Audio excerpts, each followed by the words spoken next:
Hare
વૈષ્ણવ ભક્તોનું 7 દિવસીય ભાગવત સપ્તાહના દ્વિતીય દિવસના આ દ્વિતીય સત્રની અંદર પધારેલા ભક્તોનું સ્વાગત છે. વિશેષ જે મુંબઈથી પધાર્યા એવા વિજયભાઈ અને એમના પરિવાર, એમનો બહુ બહુ ધન્યવાદ કે પોતાનો કિંમતી સમય કાઢીને ભગવાનની કથામાં પધાર્યા. ગત સત્રમાં આપણે શ્રવણ કર્યું, વેદવ્યાસ મહારાજ સમસ્ત વેદ પુરાણ શાસ્ત્રની એનું લેખન કર્યું અને સંસારના બંધ જીવોને ભક્તિ મળે એટલા માટે એમને શાસ્ત્ર લખ્યા. જીવેર કૃપાય કેલા એટલે જીવોની ઉપર કૃપા કરવા માટે વેદવ્યાસ મહારાજે આ સમસ્ત વેદોનું લેખન કર્યું છે. વેદવ્યાસ મહારાજની બહુ ઉંમર થઈ ગઈ. જ્યારે એમને આ શાસ્ત્ર લખ્યા ત્યારે બહુ વૃદ્ધ હતા અને છેલ્લી એમની કમાણી હતી આ શ્રીમદ ભાગવત. વેદવ્યાસ મહારાજના જીવનમાં છેલ્લું ધરોહર જો હોય ને તો એ આ શ્રીમદ ભાગવત ગ્રંથ છે. હવે આટલું અનમોલ રત્ન કોને આપે? ત્યારે એમણે ભગવાનને પ્રાર્થના કરી કે હે પ્રભુ, હું આ સંસારમાં અનમોલ રત્ન દેવા માટે સમર્થ નથી, પણ મને એવો દીકરો, એવું સંતાન આપો કે જે સંપૂર્ણ જગતમાં હરિભક્તિનો પ્રચાર કરે. ભગવાનની કૃપાથી વેદવ્યાસ મહારાજના ઘરે સુખદેવ ગોસ્વામીનો જન્મ થયો અને એ જ સુખદેવ ગોસ્વામીએ રાજા પરીક્ષિતને 7 દિવસીય ભાગવત શ્રવણ કરાવ્યું. સુખદેવ ગોસ્વામીનું જીવન કેવું હતું કે છે ગોદોહન માત્રેણ, માત્ર ગાયનો જે દોવાનો જે સમય હોય ને, ગાયને દોવામાં એટલે 5 મિનિટમાં પતી જાય દોવાનું, તો ગોદોહન માત્રેણ એક સ્થાન ઉપર છે ને માત્ર ગાયને દોવાનો જે સમય હોય ને એટલા સમય સુધી સુખદેવ ગોસ્વામી રહેતા. એમનો ખોરાક શું હતો? માનો લોકો પૂછે કે શા માટે એટલા સમય સુધી ઊભા રહેતા, તો એમનો ખોરાક માત્ર દૂધ હતો. બસ ગાય, દેશી ગાયનું દૂધ પીવું બસ. અને એવું નહીં કે આખો દિવસમાં એક જ વાર, અને બાકીનો સમય 24 કલાક હરિ કથા, હરિ સત્સંગ, ભજનમાં નિમગ્ન રહેતા. એવા શુદ્ધ ભક્ત. શાસ્ત્રોમાં વર્ણન આવે છે કે કોપી પણ ન પહેરતા સુખદેવજી, એ પણ એમને ભાર લાગતું. એવા વિરક્ત, શુદ્ધ, સાધુ સંત હતા સુખદેવજી. કઈ રીતે એમનું નામ શું પડ્યું એ પણ શાસ્ત્રોમાં બતાવેલું છે. આ સુખદેવ ગોસ્વામી બીજું કોઈ નહીં પણ રાધા રાણીનો મેસેન્જર છે. ભગવાનના ધામમાં રાધા અને કૃષ્ણનું મિલન થાય, એની મીટિંગ થાય, કઈ જગ્યાએ થાય, એનો મેસેજ પહોંચાડવો હોય તો આ સુખદેવ ગોસ્વામી પહોંચાડે છે. વૈકુંઠ, ગોલોક, વૃંદાવન ધામની વાત છે. એ સુખદેવ ગોસ્વામીને રાધા રાણી અને ભગવાને પસંદ કર્યા અને કીધું, ચોઈસ કર્યા કે તમે પૃથ્વી પર મારી વાણીનો પ્રચાર કરજો. લીલા સુકોશો વિશ્વાનુ જાયા પવિત્ર ચંચુ પ્રિયજન્મનેન એકાંતિકોન નંદ રહસ્ય પાથી ગોલો પ્રસાદા. આવી રીતે એ સુખદેવ ગોસ્વામીનું પ્રાગટ્ય કઈ રીતે થયું એની કથા અમરનાથની કથામાં આવે છે. અમરનાથ ગયા છે ને આપણે, ત્યાંથી એમનું પ્રાગટ્ય થયું છે. કેવી રીતે થયું આવો આપણે જાણીએ. એક સમયની ઘટના છે કે કૈલાશમાં શિવ અને પાર્વતી આ બંને જણા સુંદર ગૃહસ્થ જીવન જીવી રહ્યા છે.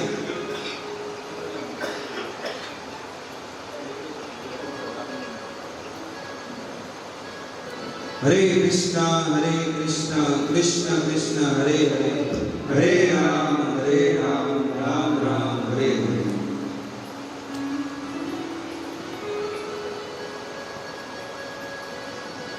કૈલાશ ધામમાં શિવજી અને પાર્વતી સુંદર ગૃહસ્થ જીવન જીવી રહ્યા છે. અને એ સમયે નારદ ઋષિ મુનિ એ સભામાં એમના ઘરે પધાર્યા. ત્યારે શિવજી તો હાજર નહોતા. નારદ ઋષિ મુનિ કહે છે, ક્યાં ગયા સ્વામીજી? એટલે કમાવા ગયા છે, એટલે તપસ્યા કરવા, સાધના. તો તમારું, હે માતે, તમારું જીવન કેવું ચાલે છે? ગૃહસ્થ જીવન હા, બહુ સુંદર છે, સારી રીતે અમે જીવન જીવીએ છીએ અને ભજન કરીએ છીએ, ભગવાનનું નામ લઈએ. તમારા સ્વામી, તમારા પ્રભુ પરમેશ્વર તમારાથી કઈ છુપાવતા તો નથી ને? તમારા ઘરમાં કઈ કોઈ તકલીફ તો નથી ને? કે ના ના, કોઈ તકલીફ નથી. મેં એવું જોયું છે કે આજકાલ શિવજી બહુ મોટો નેકલેસ પહેરી રહ્યા છે, હાર. આ ખોપડીનો હાર જે છે એ શેનો પહેરે છે? તમને કઈ કીધું કે નહીં? પાર્વતી કે અમને તો કઈ કીધું નહીં. તમે પૂછ્યું? મેં પૂછ્યું નહીં, પણ એમને મને કીધું નહીં. આવા દો ઘરે. બસ જેવા શિવજી પોતાના ઘરે આવ્યા અને કીધું કે લાવો સતી પાર્વતી, ભોજન લાવો, મારે જમવું છે, ભગવાનનો પ્રસાદ આપો. એ કે ભોજન પછી પહેલા મારા પ્રશ્નનો ઉત્તર આપો. શું છે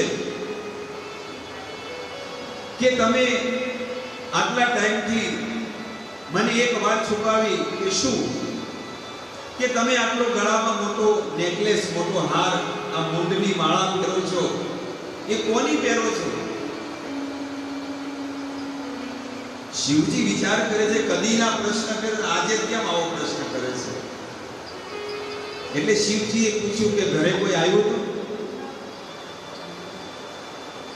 કે હા. કોણ આવ્યું હતું? નારદ ઋષિ પતિ. નારદ ઋષિ મુનિ આવ્યા તો પતિ ગયું. કે ત્યારે ના ના, પહેલા તમે મને કહો કે આ ગળામાં જે મૂંડની માળા પહેરો છો એ શેની પહેરો છો? ત્યારે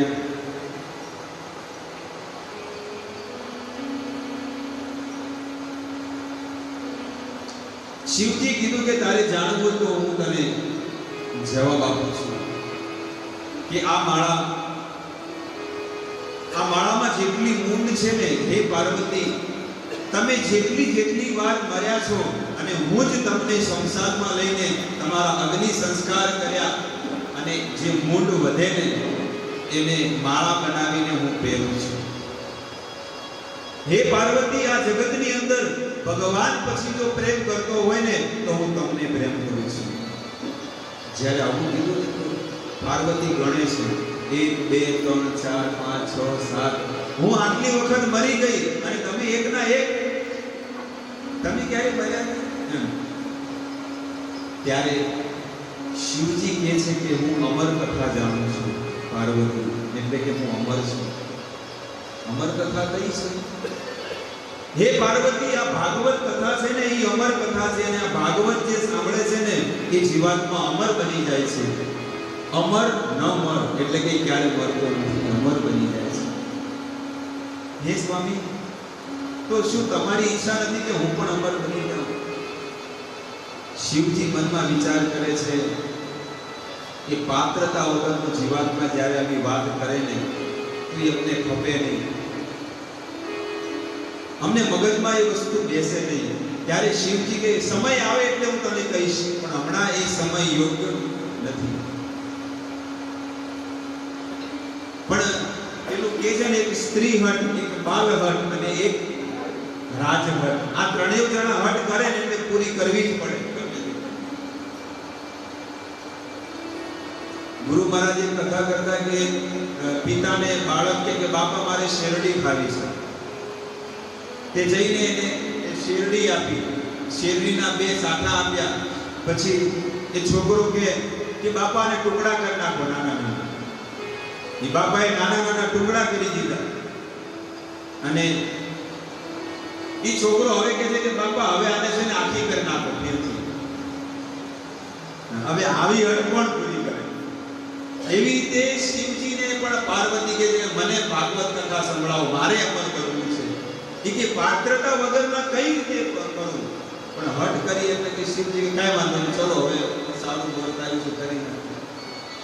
અને શિવજી કૈલાસમાંથી અમરનાથમાં ગયા અને અમરનાથમાં ડમરું વગાડ્યું કે આ ભાગવત કથા શ્રવણ કરવાનો આ જગતમાં કોઈ પાત્ર નથી, કોઈને યોગ્યતા નથી, અને જે આ અમરનાથ સ્થાનની અંદર રહેશે ને એ મારા હાથે મરી જશે. બસ આમ ડમરું વગાડ્યું, બધા જીવાત્માઓ, પશુ પક્ષી મનુષ્ય બધા ભાગી ગયા. ખાલી માત્ર એક શિવજી અને પાર્વતી બે જણા રહ્યા છે. પણ સૌભાગ્યની વાત છે કે જે વૃક્ષની નીચે શિવજી સમાધિમાં બેસી અને ભાગવત કરી રહ્યા હતા, એ જ વૃક્ષની ઉપર એક પોપટનું બચ્ચું, જેનું અંડું મૂકીને પોપટ તો ઉડી ગયો પણ અંડું તો ત્યાં જ હતું. અને જેવી એ ભાગવત કથા શરૂ થઈ એટલે અંડું ફૂટી ગયું અને એમાંથી શુક પોપટ બહાર આવ્યો. એ જ સુખદેવ ગોસ્વામી હતા. એ કથા છે તો બહુ લાંબી છે. અને જ્યારે એ પોપટનું બચ્ચું બહાર આવ્યું તો શિવજીએ કીધું હતું કે હે પાર્વતી, હું જ્યારે ભગવાનની કથામાં લીન થઈ જાઉં છું, તલ્લીન થઈ જાઉં એટલે હું સમાધિમાં બેસી અને આખું ભાગવત કરું છું. તો મારું એક રિક્વેસ્ટ છે, મારું એક નમ્ર નિવેદન છે કે શું હું સમાધિમાં કથા કરું છું તો તમારે હુંકારો કરવાનો. એટલે આપણને ખબર પડે કે કોઈ ઊંઘ્યું તો નથી ને. ઊંઘવાની આદત હોય એટલે કે ઊંઘ્યું તો નથી કોઈ, એમ મને ખબર પડે. એટલે પાર્વતી છે ને હુંકારો કરે, કાંઈ વાંધો નહીં, હુંકારો કરીશ. પણ જેવી કથા શરૂ થઈ, ઓમ નમો ભગવતે વાસુદેવાય, શિવજીએ આ મંત્ર બોલી અને ભગવાનની કથાને પ્રારંભ કરી. સંપૂર્ણ ભાગવત એક પછી એક શ્લોક, એ સંસ્કૃતમાં શ્લોક બોલતા હતા શિવજી. આવી રીતે ગુજરાતીમાં કે હિન્દીમાં કે મરાઠીમાં નતા સમજાતા કે ઇંગ્લિશમાં કથા નતા કરતા, પણ સંસ્કૃત જ પ્યોર શુદ્ધ 18,000 શ્લોકનું. હવે સ્વભાવ દોષી સતીજીને તો પાર્વતીજીને કઈ અનુભવ ફાવતું નહોતું કઈ સંસ્કૃતમાં. એટલે તો શિવજી કહે છે કે આ કથા સાંભળવાનું કોઈ પાત્રતા જ નથી. અને કળિયુગમાં પણ જો આવું થાય સંસ્કૃતમાં શ્લોક બોલવાનું ચાલુ કરીએ તો કોઈને ખબર પડે? અમે લગભગ 6-7 વખત 18,000 શ્લોકનો પાઠ કરેલો છે. મુંબઈમાં જ્યારે રહેતા તો અમને પાઠ કરવા માટે બોલાવતા કે અમારા ઘરે પાઠ કરવા આવો, અમારા પિતૃઓ નિમિત્તે કરતા આનંદ આવતો. બસ એ શ્લોકોને વાંચવાનો બહુ આનંદ આવતો અને એનાથી શ્લોક આપણને બાય હાર્ટ થઈ જાય, યાદ રહે આપણને.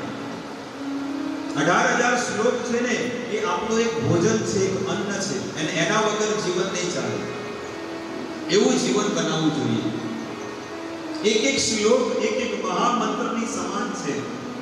એક મંત્ર હરે કૃષ્ણ મહામંત્ર જેમ જપીએ છીએ એની સમાન આ 18,000 શ્લોક ભાગવત છે. શિવજીએ કીધું કે હુંકારો કરજો, અને આ શુક પોપટ એ જાણી ગયો કે જો હું હુંકારો નહીં કરું તો કથા બંધ થઈ જશે અને મારે આખું ભાગવત સાંભળવું છે. હવે સુંદર મજાનું ત્યાં ગાદલું પાથરેલા હતા અને સુંદર મજાની હવા આવતી હતી કૈલાસમાં, અરે અમરનાથની અંદર ઠંડુ વાતાવરણ. અને પાર્વતીજીને તો શરૂઆતમાં જ ઊંઘ આવવાની ચાલુ થઈ ગઈ. બગા આવવા માંડ્યા અને બગાસા આવે એટલે આંખો ઘેરાઈ ગઈ. અને આંખો ઘેરાય એટલે શું થાય? એ કુંભકર્ણની પત્ની છે ને આંખો પર આવીને જ બેસી જાય, જેમ કથામાં બેસો ને આંખો ઘેરાવા માંડ્યા. જેમ પેલો દારૂના નશામાં કેમ ગોળ ગોળ ઝૂમતી હોય આંખો, એમ માણસને ઊંઘ આવે ને તો બધું સૂઈ જાય અને ગગનમાં એવું કે ગાજતું. પાર્વતીજી તો ગાજતું ત્યાં સુંદર મજાનું તો સૂઈ ગઈ. હવે શુક પોપટ છે ને આખું ભાગવત જન્મા દસ્ય યતોજમાં આદિ તરત ચાત્રીશ્વ ભીકે સ્વરાળ તેજે બ્રહ્મરિદાય આદિ કવિયે મોયંતિ યત સૂર્ય. એક પછી એક શ્લોક ધડાધડ શિવજી તો બોલવા માંડ્યા અને શુક પોપટ કે હુંકારો કરે છે. આવી રીતે 18,000 શ્લોકનું ભાગવતનું શ્રવણ એ શુક પોપટે કર્યું અને એ પોપટ શું બની ગયો?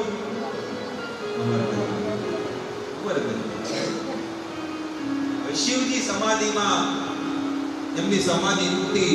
ઇતિ શ્રીમદ ભાગવતે પુરાણે પરમ સંહિતાયામ દ્વાદશ સ્કંદ સમાપ્ત. બસ આટલું કીધું ને આંખ ખુલી.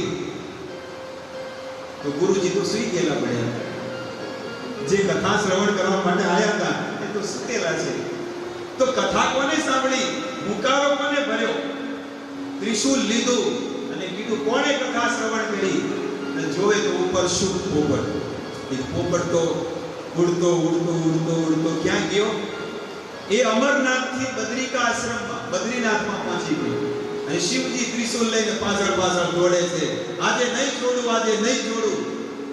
અને જઈને વેદવ્યાસજીની જે પત્ની હતી એ બગાસુર ખાઈ રહી હતી, તેના મોઢામાં જઈને અંદર ઘૂસી ગર્ભની. વેદવ્યાસ મહારાજની જે પત્ની હતી ને એમના મુખ દ્વારા અંદર શિવજી કે આજે નહીં છોડું, નહીં છોડું. વેદવ્યાસ મહારાજ કે કેમ આટલા ઉકળો છો? શું થયું? કે નહીં છોડું. કે કોને? ઓલા શુકને. કેમ? કે એને અમર કથા જાણી લીધી છે. અમર કથા જાણે એ કેવું બની જાય? વેદવ્યાસ મહારાજે પ્રશ્ન પૂછ્યો શિવજી, એ અમર બની જાય તો કે પાછા ફરો. કારણ કે એને સાંભળી લીધી છે તો તમે શું કામ મારવા આવ્યો છો? એ તો અમર બની ગયો. હવે તમારું ત્રિશૂલે કામ નહીં આવે. શિવજી મોઢું નીચું કરી જતા રહ્યા. શુકદેવજીનું પ્રાગટ્ય કઈ રીતે થાય એ આજે આપણે શ્રવણ કરી રહ્યા છીએ. હવે સાધારણ એક બાળકનો જન્મ થવાનો હોય ને તો 9 મહિને એ બાળકનો જન્મ થઈ જાય છે ને. આ સંસારનો નિયમ છે, પ્રકૃતિનો નિયમ છે કે 9 મહિના સુધી એ બાળક ગર્ભમાં રહે. 9મા મહિને એની ડિલિવરી થઈ જાય, જન્મ થઈ જાય. પણ આ બાળક શુકદેવ 10 વર્ષ થઈ ગયા, 11 વર્ષ થઈ ગયા, 12 વર્ષ થઈ ગયા, પણ આ ગર્ભની બહાર બાળક નથી આવતું. માને બહુ પીડા થાય છે. ત્યારે પિતા વ્યાસદેવ કહે છે કે હે બેટા, માતાને બહુ દુઃખ થાય છે, તમે બહાર આવી જાઓ. અંદરથી ગર્ભમાં રહ્યા સુખદેવજી કહે છે મારે અહીંયા ભજન બહુ સારું થાય છે. હું જેવો બહાર આવીશ તો સુટકેસ ઉપાડીને મારે ભાગવું પડશે. આ ફેક્ટરીમાં, ઓલી ફેક્ટરીમાં, એટલે મારે કે સંસારની માયામાં પડવું. અહીંયા ગર્ભમાં ભજન સારું થાય છે, 2 રોટલા મળે છે. ગર્ભમાં 9 મહિના સુધી શું કઈ કોઈ ટેન્શન છે? પણ બહાર આવે, જન્મ થાય એટલે દફતર લઈને જવું પડે. પહેલા આપણે 8 વર્ષના, 10 વર્ષના હતા તોય સ્કૂલમાં નથી ગયા. અને 11નો છોકરો 2 વર્ષનો હોય એને ભાગવું પડે સ્કૂલમાં. શાંતિથી ચાલતા એને ન આવડતું હોય અને એનું વજન જ માત્ર 4-5 કિલોનું હોય, પણ એના ચોપડા જેટલા બધા હોય બેગમાં. શું જીવન છે? 1 લીટરની પાણીની બોટલ હોય અને 1/2 કિલો નાસ્તો ભર્યો હોય અને 4 કિલો ચોપડા હોય. હવે 5 કિલો મથી એનો વજન હોય અને ચોપડાનો એટલો વજન. બિચારો લંગડતો પથડતો જાય ધીરે ધીરે. અને બસમાં બેસે અને સ્કૂલમાં જાય અને સ્કૂલમાં ઊંઘે. જેમ આપણે કથામાં ઊંઘે એમ છોકરો ઊંઘે બિચારો. એટલે ઊંઘ જ ના. સવારમાં વહેલા ઉઠીને સ્કૂલમાં ભાગવાનું. અને જેવો સ્કૂલમાંથી આવે, ખાધું ન ખાધું એટલે મમ્મી કે બેટા જાઓ ઓવર ટાઈમ કરવા. ક્યાં? શું જીવન છે? જીવન તો આપણે જીવ્યા, આપણા બાપ દાદાઓ જીવ્યા. આવું નહીં. શુદ્ધ, પવિત્ર, શાંતિ વાળું જીવન. પૈસા નહોતા પણ સુખ અને શાંતિ હતી. જેટલો પૈસો વધ્યો એટલું દુઃખ વધ્યું, એટલી ચિંતા વધી, એટલા રોગ વધ્યા, એટલી ઉપાધિ વધી, એટલી સંસારમાં, સમાજમાં દરેક જગ્યાએ અપવિત્રતા વધી. સ્ત્રીઓની એમનું આચરણ જુઓ લોકોનું કેવું છે. પણ પહેલા જેમ જીવન જીવતા શુદ્ધ અને પવિત્ર. સુખદેવજી કે છે ગર્ભમાં મારે ભજન થાય છે, મારે બહાર આવવું નથી. તમારે બહાર તો આવવું જ પડશે. તો એક શરત છે મારી. શું શરત? હરે કૃષ્ણ. શું શરત છે? ત્યારે સુખદેવજી કહે છે કે જેણે આ સંસાર બનાવ્યો છે, આ ત્રિભુવન જેમાંથી પ્રગટ જેનામાંથી થયું છે, એ ભગવાન આવીને મને કહે કે મારી માયા તમને સ્પર્શ નહીં કરે તો હું બહાર આવું. હવે વેદવ્યાસ મહારાજ બદ્રિકા આશ્રમ એટલે કે હિમાલયમાંથી કાઠિયાવાડમાં આવ્યા. ક્યાં આગળ? દ્વારકા. દ્વારકા નગરીમાં પધાર્યા. દ્વારકાધીશને કે ચાલો અત્યારે અર્જન્ટ કામ છે. એ શું છે કે ચાલો તો ખરા, રસ્તામાં તમને વાત કરું. અને બધી વાત કરી દીધી રસ્તામાં. ત્યારે ભગવાન શ્રી કૃષ્ણએ શુકદેવજીને કહે છે કે હે શુકદેવજી, તમારા દ્વારા મારે આ જગતની અંદર કંઈક દિવ્ય કાર્ય કરાવવું છે, એટલે તમે બહાર આવો. હું તમને વચન આપું છું કે આ સંસારમાં જે જીવાત્મા જન્મ લે છે ને, એને મારી માયા પૂરેપૂરી ઘેરી લે છે અને મારી માયામાં પૂરેપૂરો ડૂબી જાય છે. પણ તમને મારી માયા ક્યારે જીવનમાં સ્પર્શ નહીં કરે. આ મારા આશીર્વાદ છે. જ્યારે આવા આશીર્વાદ આપ્યા ત્યારે 14 વર્ષે એ બાળક ગર્ભમાંથી બહાર આવ્યો. પહેલો રેકોર્ડ છે. એક રેકોર્ડ બીજો પણ હતો. કયો? પ્રહલાદ મહારાજનો. કે પ્રહલાદ મહારાજ 36,400 વર્ષ સુધી માના ગર્ભમાં હતા. એમની માતા કોણ હતી? નામ ખબર છે? કયાદુ. માતાનું નામ કયાદુ અને પિતાનું નામ હિરણ્યકશિપુ. તો માતાએ પણ, એ કયાદુએ પણ નારદ ઋષિ મુનિને કીધું કે તમે મને તમારા આશ્રમમાં રાખો, કારણ કે મારા ધણી બિઝનેસ કરવા ગયા છે, તપસ્યા કરવા માટે.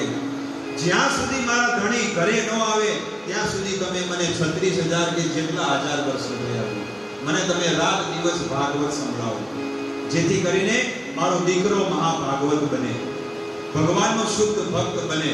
અને આજે તમે જુઓ, યુગોના યુગો વીતી ગયા. જ્યારે આ સૃષ્ટિનો પ્રારંભ થયું ને, ત્યારે એ પ્રહલાદ મહારાજ પ્રગટ થયા. પણ આજે પણ લોકો કહે છે ને, ભક્તરાજ ભક્ત શિરોમણી શ્રી પ્રહલાદ મહારાજ કી. એવા 5 વર્ષના બાળકને આજે લોકો પૂજા કરે છે. આજે એવો કયો વ્યક્તિ હોય કે પ્રહલાદ મહારાજને ન જાણતો? બધા જાણે. અરે પાપીમાં પાપી જીવાતમાં પણ એ પ્રહલાદ મહારાજનું નામ આવે ને તો એને પગે પડે છે. 5 વર્ષનો બાળક. અને આપણા રેકોર્ડ, આપણું તો કોઈ નામ સાંભળે ને તો નામ મૂકો. આપણે નથી કહેતા દેશીભાઈ ઉઠતે ઉઠતે છો નામ લીધું. હવે આખો દિવસ ખરાબ થશે. આપણે જે રસ્તેથી જતા હોય તો એના કરતા તો બિલાડી હારી. બિલાડી રસ્તો કાપે તો માણસ જતો રહે, પણ આપણે જો રસ્તો કાપી જતો રહે કે આના ક્યાં અપશુકન થયા. આપણા રેકોર્ડ એવા છે આ સંસાર. પણ સુખદેવ ગોસ્વામી જેવો જન્મ થયો, ઘર છોડી જતા રહ્યા કે મારે ઘરમાં રહેવું નથી. ઘરમાં રહીએ તો માયા લાગે ને, સીધા જંગલ તરફ. કારણ કે ભગવાન વનમાં મળે છે. ઘરે મળતા જેને જેને ઘર છોડ્યું છે એને ભગવાન મળ્યા છે, અને જે ઘરમાં મળ્યો છે એને 84 નું ચક્કર મળ્યું છે. ભગવાન ઘરમાં નથી મળતા. ભગવાન ક્યાં મળે? જંગલમાં. એક રાજા હતો અને રાજાને જીવનમાં બહુ ત્યાગ, એકદમ ત્યાગ અને વૈરાગ્ય આવી ગયો. એટલે રાજાએ મંત્રીને કીધું કે હે મંત્રી, આ બધું રાજપાટ છે ને હું તમને આપી દઉં છું, મારા સગાવાળાને આપી દઉં છું, અને તમે બધા ભેગા મળીને રાજપાટ કરજો, અને હું તો હવે જંગલમાં જાઉં છું. કારણ કે એક સંતે કીધું કે ભગવાન જંગલમાં મળે છે. ત્યારે આ મંત્રી કે જંગલમાં ઘરે બેઠા ભગવાન મળી જાય. ભગવાન ક્યાં મળે? એ તો કે તમે ઘરે રહો તો ભગવાન મળે, પણ ઘરે બેઠા બેઠા માળા કરે એટલે ફોન આવી જ જાય કે ભાઈ આટલામાં માલ વેચવો છે, બોલો શું કરવું છે. એટલે માળામાં મન હોય કે શેમાં હોય? એટલે મંત્રી કે ઘરે બેઠા બેઠા પણ ભગવાન મળે. અને આ વાત ઋષિ મુનિને ખબર પડી. ત્યારે એ ઋષિ મુનિ, આપણે પેલા શું કહેવાય, ઊંટ રાખવા વાળા હોય ને, ઊંટ રાખવા વાળાનો રૂપ બનાવીને ગયા અને બધાના ઘરે દરવાજા ખખડાવે. બધાના હવે દરવાજા આવડા નાના દરવાજા હોય અને કે અલા ભાઈ મારો ઊંટ તમારે અંદર આવ્યો છે ઘરમાં. અલા ભાઈ જુઓ તો ખરા, આટલો નાનો દરવાજો અને એમાં ઊંટ હવામાં અંદર ઘરમાં. બધાના ઘરે રોજ સવાર પડે હાથ પડે બધાના દરવાજા ખટખટાવે અને દરવાજો ખોલે. અલા ભાઈ મારો ઊંટ અંદર આવ્યો છે. અને બધા કંટાળીને રાજાને જઈને કમ્પ્લેન્ટ કરી કે એક માણસ આવ્યો છે, આખા રાજ્યમાં રાડ પાડી દીધી છે, બધાના દરવાજા ખખડાવે ને કે મારો ઊંટ આવ્યો છે. રાજાએ વ્યક્તિને બોલાયો મહેલમાં કે આવો. જેવો મહેલમાં ગયો, હવે તો ઋષિ મુનિ સંત મહાત્મા હતા. એ કહે છે, રાજા પૂછે છે કે અલા ભાઈ, મેં એવું સાંભળ્યું છે કે આખા રાજ્યમાં બધે તમે બધાના ઘરમાં ખખડાવી શું કરો છો? ઈ કે હું તો ખાલી એક પૂછવા આવ્યો છું કે મારો ઊંટ તમારા ઘરમાં આવ્યો છે. અલા ભાઈ, તમને બુદ્ધિ છે કે નહીં થોડી ઘણી? આવડો મોટો તમારો ઊંટ આવા કોઈના ઘરમાં જાય? રાજા, હું તમને એક સમજાવવામાં આવ્યો, એટલા માટે હું અહીંયા આવ્યો છું કે જો આટલો મોટો ઊંટ જો આ ઘરની અંદર ન આવે તો એવા મોટો વિશ્વ બ્રહ્માંડના સ્વામી શું ઘરમાં તમને મળે? ક્યારે ન મળે. ભગવાનને પ્રાપ્ત કરવા હોય તો જંગલમાં જવું પડશે. બસ આ સમજાવવા માટે જ મારે આ બધું વર્તન કરવું પડ્યું, આ બધું કર્મ કરવું પડ્યું. તો ભગવાન જંગલમાં મળે છે, વનમાં મળે છે. એટલે તમે જુઓ કે ભગવાન કૃષ્ણ જન્મ લીધાની સાથે જ ભગવાન મથુરાની સિટીમાં જન્મ લીધો, પણ ક્યાં જતા રહ્યા પહેલી રાતે? વૃંદાવનમાં. ક્યાં ગયા? વૃંદાવનમાં. અને ભગવાન રામ જન્મ લીધો, નાનપણ વીતાયું અને લગ્ન કર્યા. એટલે પછી લગ્ન કરીને ક્યાં ગયા? ભગવાનને વન બહુ પ્રિય છે, કારણ કે વનમાં સાધના થાય, તપસ્યા થાય. ઘરે બેઠા હોય તો ગેસનો બાટલો થઈ ગયો છે, પાણીનું બિલ ભરવાનું છે, આમ કરવાનું છે, પેલો ભજન કરે કે આ કરે? આ તો લોકાઈ જવાનું છે. લઈ લેજો રૂમાલ હાથી. એટલા માટે સુખદેવજી તો ઘર છોડીને ભાગ્યા છે. વેદ વ્યાસ મહારાજ પાછળ જાય છે અને વેદ વ્યાસ મહારાજ પોતાના